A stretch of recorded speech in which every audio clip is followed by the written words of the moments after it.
C'est l'heure de politique en partenariat avec Slate.fr. Bonsoir Jean-Marie Colombani. Roselyne. Alors un pavé de plus de 600 pages qui provoque un grand boom. Un président ne devrait pas dire ça. Signé par 2 journalistes du Monde qui se sont entretenus pendant la moitié du quinquennat avec François Hollande. 600 pages qui posent à la fin de son quinquennat un gros point d'interrogation sur le personnage. Ce président aura passé, finalement, autant de temps à commander son action plutôt qu'à la mener. François Hollande trouve un immense plaisir dans la posture du commentateur, comme un dédoublement de personnalité dans le fond, y compris dans ses décisions. Nous avions un Mitterrand homme de roman, désormais c'est Hollande journaliste, sans doute une carrière manquée. Bref, le président déçoit jusqu'à ses derniers partisans, avec ses confidences parfois déplacées, et ses traits d'humour mal calibrés, ses phrases alambiquées dont lui seul détient le sens. En son temps, Lionel Jospin, vous en souvenez, disait ton humour te perdra. La droite, elle, ricane, mais elle a fort à faire avec le premier débat ce soir des 7 candidats à la primaire. La droite est-elle prête à gouverner? On parle de tous ces sujets avec nos invités que je vous présente sur ce plateau. Carole Barjon, bonsoir. Bonsoir. Chef du service politique de l'Obs. Vous avez participé aussi à l'interview de François Hollande cette semaine. Donc, je suis prêt, dit-il. Et puis, vous êtes auteur chez Robert Laffont. Qui sont les assassins de l'école? En face de vous, Bruno Roger-Petit de Challenge. Bonsoir. Bonsoir. Et puis, bien sûr, Dominique Régnier de la Fondapol. Bonsoir. Avec vos excellents petits, je fais de la pub pour tout le monde aujourd'hui, de vos excellents cahiers. Téléchargeable gratuitement. Très C'est le bien. seul gratuit ici. Ah bah très bien. Bah, Slate Non, aussi. Slate est Slate gratuit. aussi. Pardon. Pardon, excuse-moi. Challenge aussi, un site gratuit. D'accord. C'est bon, vous avez fini? Et par ailleurs, les petits cahiers de la Fondapol sont remarquables. C'est vrai. Oui, Remarquables. tout à fait. Je l'ai tweeté Oui, souvent. très bien fait. Alors, Carole, vous avez participé à l'interview Fleuve de François Hollande. On va en reparler.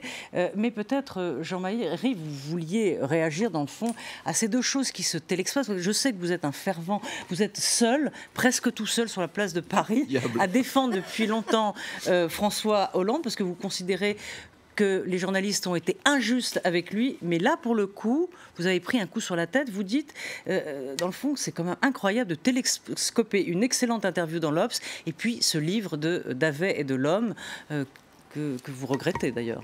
Il en faut plus pour prendre un coup sur la tête.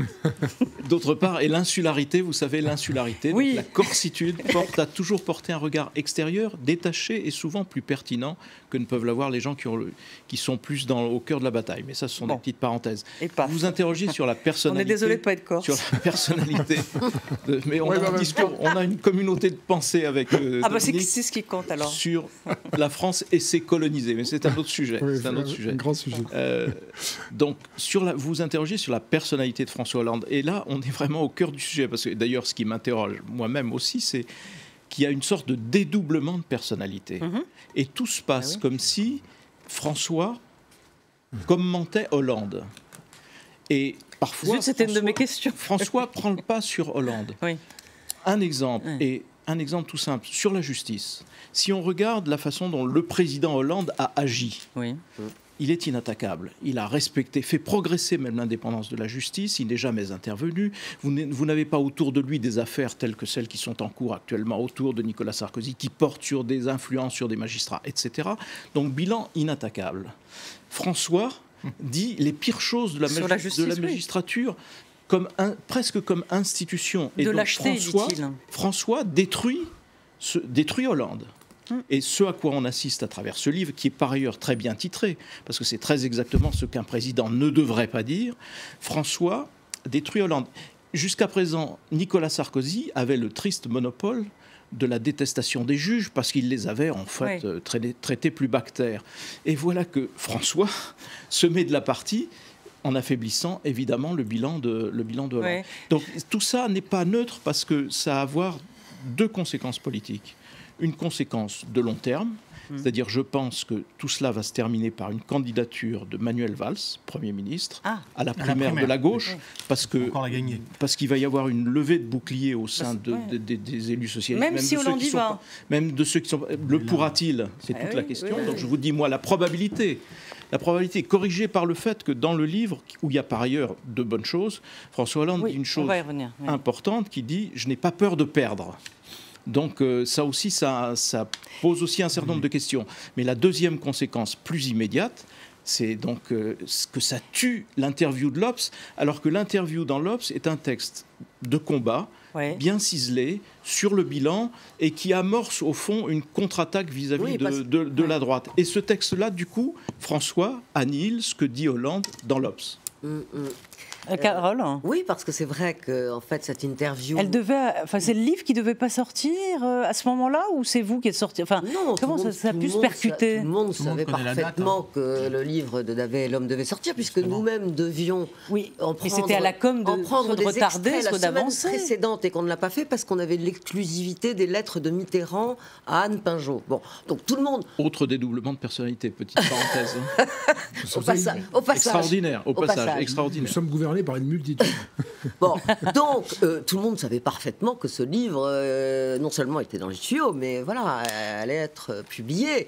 Donc, est-ce que le président a voulu, au fond, être présent la semaine où allait sortir ce livre et allumer une sorte de contre-feu en faisant effectivement chez nous une interview maîtrisée où en fait il s'adresse à son camp d'abord.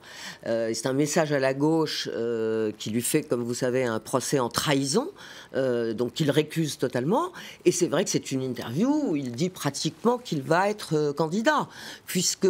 Vous avez senti que c'était... Ça y est, écoutez, on l'a quand même jamais entendu comme ça attaquer la droite, alors qu'il est président en fonction. Attaquer Juppé maintenant. Attendez, oui, justement. Non, mais déjà, attaquer la droite, puisqu'il est président, en principe, un président en fonction est plutôt rassembleur et président de tous les Français. Là, il attaque la droite, et effectivement, pour la première fois, il attaque Alain Juppé, et de manière assez rude.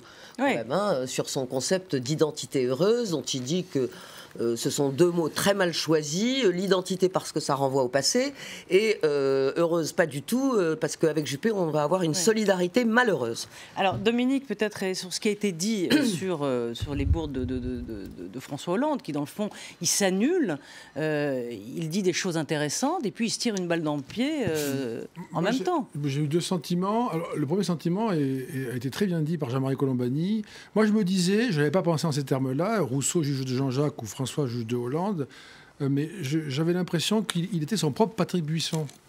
Il s'était enregistré lui-même à son insu et que lui-même faisait des révélations sur ses turpitudes. Enfin, c'est une chose assez bizarre parce qu'il se dessert à un point. C'est une pathologie, ça. Il se dessert à un point qui est incroyable. Alors, la fonction, etc. Et deuxième chose, ça me frappe chez cet homme que je ne connais pas, mais ça me frappe. Cette façon qu'il a de convoiter les plus hautes fonctions pour ensuite les refuser, en quelque sorte. Et au fond, maintenant, peut-être que j'ai un jugement un peu différent sur le rôle qu'il a joué à la tête du Parti Socialiste. C'est peut-être un peu la même chose qu'il faisait, c'est-à-dire qu'il prend le job, et donc c'est un champion, parce qu'il faut quand même y aller, ils sont plusieurs à le vouloir. Il est président. Il y arrive. Il y arrive, faut le vouloir. On peut dire c'était facile, etc. Pas du tout, c'est très très compliqué, c'est très dur. Il faut être exceptionnellement doué pour y arriver. Il y arrive, enfin dans le genre de sport. Et là, depuis le début, il nous dit président normal, je veux faire autrement, je ne serai pas vraiment là, je ne fais pas comme il faut, etc. Et ça se termine quasiment par une espèce d'aveu très, très abondant, très, très documenté, de sa propre initiative, de refus, au fond, de l'institution. Et le titre, en effet, est remarquablement approprié de ce point de vue-là. Un président, ça ne devrait pas dire ça. Donc, c'est pas il y a des guillemets, donc on imagine qu'il le dit de Sarkozy. Donc, c'est pas un président. Donc, il ne veut pas de cette fonction qu'il a convoitée, enfin, ce rapport très compliqué à la présidence. Bruno, quand Dominique parle de présidence normale, est-ce que c'est pas plutôt une présidence pipelette, d'un président qui commente tout le temps son action, peut-être, sans doute, parce que personne ne la lui reconnaît. Puisqu'on en est aux références littéraires, ce sont les deux corps du roi. Voilà, ça n'est que ça. Absolument. Comme le rappelle très bien Jean-Marie, vous avez un président de la République qui a respecté l'indépendance de la justice. corps du roi public. Et puis vous avez un corps du roi privé qui reçoit des journalistes et qui leur dit les juges, des nuls, des abrutis, des crétins. Et qu'est-ce qui reste? Oui. Il reste ce que le corps privé a souillé du corps public. Et il ne faut pas s'étonner derrière. Effectivement, l'interview dans l'Obs, c'est fait parce qu'on la connaît, la date de sortie du livre. On sait que ça va être cette semaine-là, ce jour-là. Donc c'est fait effectivement pour essayer de tenter un bruit médiatique qui va comme disait Pilan, qui va se superposer au bruit médiatique causé par le livre. Sauf que, quelles que soient les qualités des intervieweurs de l'Obs, c'est le livre qui mange l'interview. Politiquement, on est obligé de le reconnaître. On est obligé de le reconnaître. Et pourquoi? Parce que, encore une fois, je le dis, à partir du moment où vous avez un président non seulement qui refuse la fonction, mais qui ne veut pas intégrer les codes de ce qu'elle représente.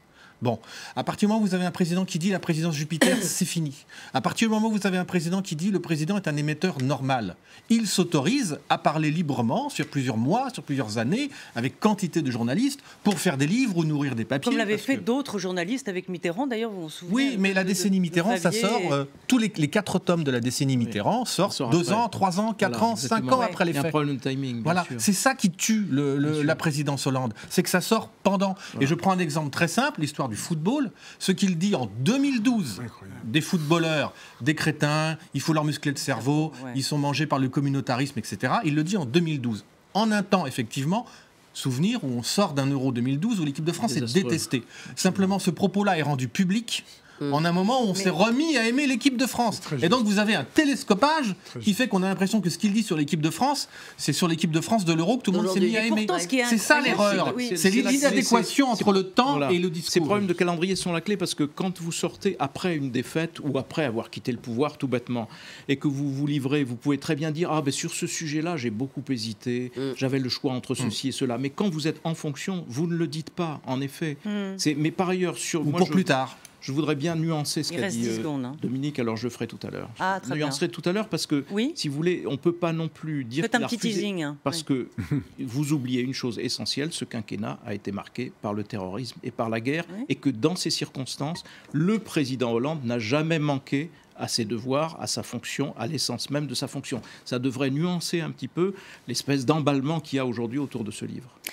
Merci Jean-Marie. On se retrouve dans quelques instants, juste après un flash d'infos tout de suite.